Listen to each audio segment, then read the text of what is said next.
what I would want to learn more from an older believer is how to become successful in my career, in my marriage, in my other relationships, ones in my family. How do I become successful in these things? How do I thrive in these things? Yeah, these are things every guy my age wants, but a lot of guys don't know how to ask for it. So I think it is devastating that we've allowed the church to exist in terms of conversion model, and that if you're converted, your business with God is done and you're absolved of all responsibility. Jesus said if we don't bear fruit, we're only good to be cut down and thrown into the fire. So I don't think mentoring is for super Christians or hyper Christians. I think all of us will give an account for the influence of our lives. And if you haven't been doing it on purpose, by all means, begin to think about doing it on purpose. But if you're not mentoring people with your faith, I don't want to stand before the boss with that record. I wish so bad that somebody would have taken me as an 18-year-old, 19-year-old young adult and said, I want to show you what it looks like to be a real man, to one who would surrender his life to Christ. I was an adult before I got a mentor, and that would be Jack. Jack took the time to inspire me, to challenge me, and to lead me in a positive path.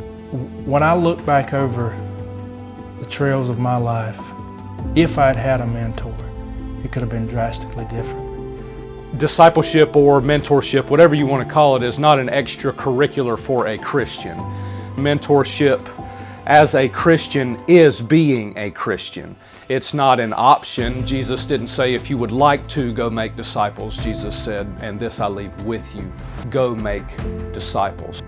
This is what we are to do as Christians.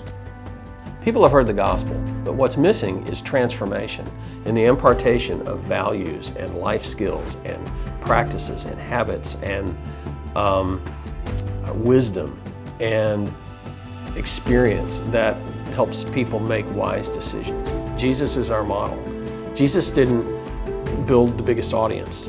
Jesus didn't go for the biggest crowd. Jesus selected a handful of people and spent 3 years, day in and day out with them, doing life, walking through the daily challenges of living. I mean, we were made to invest in each other. That's the essence of mentoring, is seeing things in these young people, that seeing the potential and telling them and calling it forth. I don't have the answer for everybody's circumstance, and I don't want to pretend that. And if you wait until you have all the answers to start the journey, you'll never get started.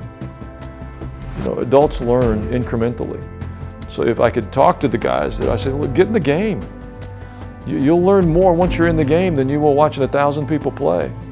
There's so many otherwise godly men and women that are looking forward to retirement to do what they want to do.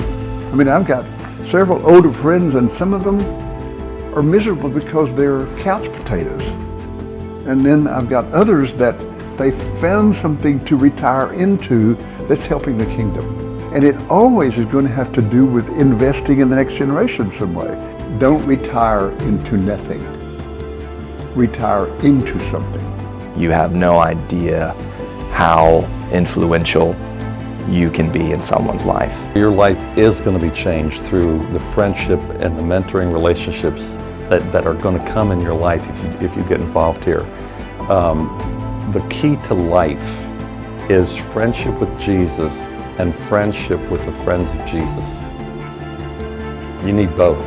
I think the greatest call on our life really is our legacy. I think the most important thing to do is to answer that call and pour back in more than ever before.